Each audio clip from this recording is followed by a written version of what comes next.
How's it going, Josh? What's Just going on? how has this season been for you? I mean, obviously the production's probably not what you want, but how are you taking that? Has it been a frustrating year for you so far? Um, it's definitely been a little frustrating. Just I guess it's me coming off the season I had last year. I was, I guess, hoping and I wouldn't say assuming, but I was, I guess, thinking that this year was just going to be, I guess, a climb. But I'm not saying it hasn't. I've been finding other things to work on, whether it's blocking, playing without the ball, all the little tweaks and things that I need to work on. But it's definitely been a little frustrating, but, I see it as it ain't going to do nothing but get me ready. Hopefully, God willing, I make it to the next level. I might not be that number one guy as soon as I get there. So, it's been going. I'm just taking it as a good thing and not a negative thing, and just keep staying ready for when my number gets called. Josh, you seem like one of the guys on the team that's pretty involved in the community. I've seen you speak at a lot of events and stuff like that. Just, it's homecoming week. Just what does this area mean to you? 5 years here, man. It's seemed like yesterday I was rolling in 650 and unpacking all my things from home. But it's been nothing but the best since I've been here in South Carolina for the past 5 years, and it's homecoming. It's nothing like being in Columbia, South Carolina. You guys just seen it last Saturday, man. It was rocking. So expect it to be not even better than it was last season. Last week, sorry. But it means everything to me to be able to play here and spend my career here. I'm just taking it all at one time. Aside from the individual stuff, I guess you're probably pretty fired up about being 5-2, top 25 in the country as well. Yeah, I mean, I really don't, I really don't pay attention to it. I mean, it's nice to be in the top 25, but we can't get complacent. Just hey, we in the top 25, and next thing you know, we're not in it. So you know what I'm saying, you just got to keep your head down. It's good that everybody sleeps on us and talks bad about South Carolina, that we don't have the players, we don't have the coaches. We can't do this. We can't compete with anybody. But now we know. Now everybody know that, we can go out there and play ball. It's football. We've been playing it ever since we was kids. And, it's great to have the recognition. But at the end of the day, we got Mizzou this week, and that's the focus.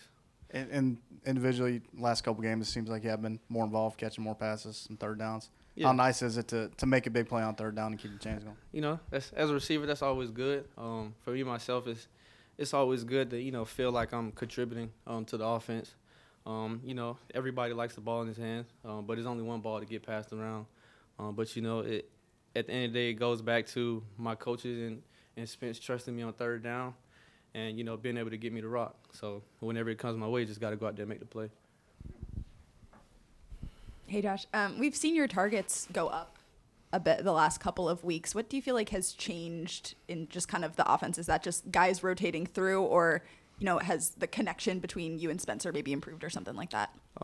Me and Spence, we talk, we have our little communication moments, and, me just telling him, hey, just trust me, and, whenever it's, like you said, whenever my numbers get called, it's mostly, I would say it's mostly just being, progression through the play, and, I just end up popping open.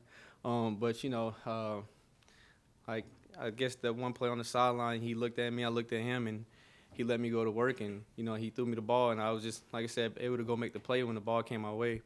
But, like I said, for me, it's good to, I guess, see the targets going up more. But, like I said, I just can't get complacent and, getting a big head. Like, somebody told me when the time comes, I got to be ready for the play and not it be ready for me. So I'm just always just staying humble and just keep on thanking God for all the opportunities that come my way. Yeah, I think your two catches on Saturday were third downs, and both of them were explosive plays. What's the difference? Is there a difference between being a good third down receiver, and what are some of the traits a receiver has to have to be good at making plays on third downs? I always just have the mindset of, just keeping the offense out on the field, not coming off. It's kind of demoralizing, when we have a good run, and next thing you know, third down come and we come off the field, or when the defense just comes off and we just go on, and then next thing you know, it's third down and we got to go back off the field. So, I wouldn't say I pride myself as, kind of being a big third down receiver, but, you know, I love third downs because, you know, that's when those kind of like the big plays when you want to get, you know, the ball to your playmakers and, you know, let them go to work. So like I said, you know, it's really just been going through the plays and Spence trusting us, trusting me last game to be able to, you know, go out there and make it happen. So, you know, I really just say just for a receiver to be, I guess, big on third down, they just gotta get open. That's really what it's all about. Josh, you mentioned some of those little things and picking up things where you can. I guess on punt return, I think your punt return yard average is up like 4, 5, 6 yards from last year. I guess, what are you maybe seeing in that side of your game, and how do you feel like you've maybe improved there? And I guess what's kind of gone into that, if anything? To be honest, I just told myself, you know, just trust myself, and I tell myself before your game, just go return all of them. I know last year I kind of fair catch them a lot, which goes back into I was playing a lot, you know, going right back on offense at receiver. So, you know, now I've taken that role a little back. So, you know, at punt return, that's another chance to get the ball in my hands. So I just want to make something happen. If I see the look, you know, like you said, it's gone up since last year. So I really just try to be hungry and just try to return all the ones I can get. But believe it or not, I will fair catch it if the look doesn't look good. But, you know, it's just another chance for the ball to get in my hand and just trying to make something good for the team, give us good field position. And I think Coach discussed it earlier. I think we're third in punt return in the SEC. So, you know, that comes from my teammates giving me good looks, and, you know, the rest is what I can do with the ball in my hands. Early on in the season, Coach Beamer wasn't happy with the perimeter blocking, said it was affecting the run game. How did he convey that message to you guys? What did y'all do to improve it? And how much praise internally have you guys gotten for the run game getting going more so the last few weeks? Perimeter blocking is a big thing because, you know, with the backs that we have, they can bounce it out. It's not always going to go inside. They can bounce out. Design runs to go outside. Like I said, every Tuesday we do perimeter drill. Like I said, some days it might be a little cold out there, but, you know, you got to buckle up. You know, sometimes your hand may hurt hitting the guys, but, you know, it's a big part of this offense.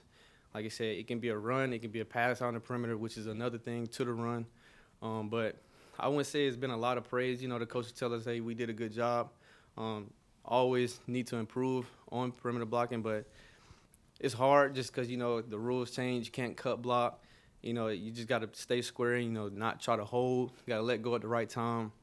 But, you know, we pride ourselves in the receiver room as, you know, when the ball come our way, go make the play. Or when it comes our way, not literally, when the ball is coming out behind us, we got to still make the play for the running back, whoever has the ball behind us. So, you know, it's just really just keeping our head down and just doing what we got to do on the outside. This secondary has kind of grown a lot this year. Some freshmen have come in there. What's it like going against those guys every day in practice, and what's the biggest growth you've seen from some of the younger kind of, I guess, corners and safeties?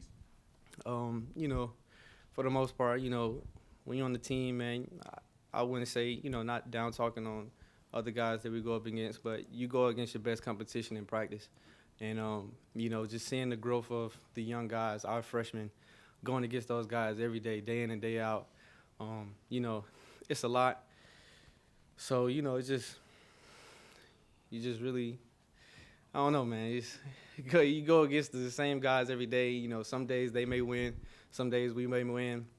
So it's just grinding out, and by the time you get to game day, everything is a lot smoother. It'll be some things that we haven't seen that Mizzou defense will show us, but we just got to adjust on the fly, go make it happen. Josh, I know when you I know when you made the decision to come back to USC this year, you had talked a lot about that being the best thing for your daughter. Just kind of, I know she's coming up on a year now. Like, what has it been like for you during this season, you know, juggling that aspect of your personal life with the season? It's been tough, you know, dealing with football, going home, being a dad. Well, I'm always a dad, but, you know, coming here to play football, dad life, and then going to school, it's a lot to juggle. But, you know, I'm the man in the house, I got to get it done. So, you know, I just want to set a good standard for her, to know that I got her back, for this team, that I got their back, whatever they need me to do. Like I said, it ain't been, I guess, what we all expected for me coming into this year, but at the same time, just got to go out there and do what I got to do. And you know, it's some tough days at home. I think like last week, she just got over a cold, so you know that's been tough. Waking up at 4 o'clock in the morning to make a bottle. She just got off formula, so you know now we on almond milk, but we don't have a bottle warmer, so we got to put the milk in the microwave. Make sure it's not too hot. Got to put a finger in there. It's a lot. I'm telling you, it is a lot. I was gonna get her and bring her here, but they said coach was going at 1:30, so I feel like I had enough time. But you know, I'm just taking it day by day and thanking God for the opportunity that she's here. Like I said, she'll be 11 months on the 7th of November, which is like coming up right around the corner. So seeing her grow, it's been an experience. So. You know, that's about it. Darius in the post-game press conference on Saturday was advertising completely cocky. I didn't know if you wanted to give a pitch for the pod as well. Just tune in. Tune in. It's pretty fun. Like I said, you know, it's my first time having a podcast. Thankful for the opportunity with Completely Cocky. Like I said, we just tune in every week. You know, we discuss about, you know, the upcoming team, what we did previous week, how we felt after the game. It's a lot of bloopers in there. Trust me, when we go over the ads, man, we be taking like 30 tries just to, you know, make it right. But, you know, that's the whole thing about it, you know, having a good time. It's not really just straight about football. Like you said, we discuss life and how we do outside of here. It's good.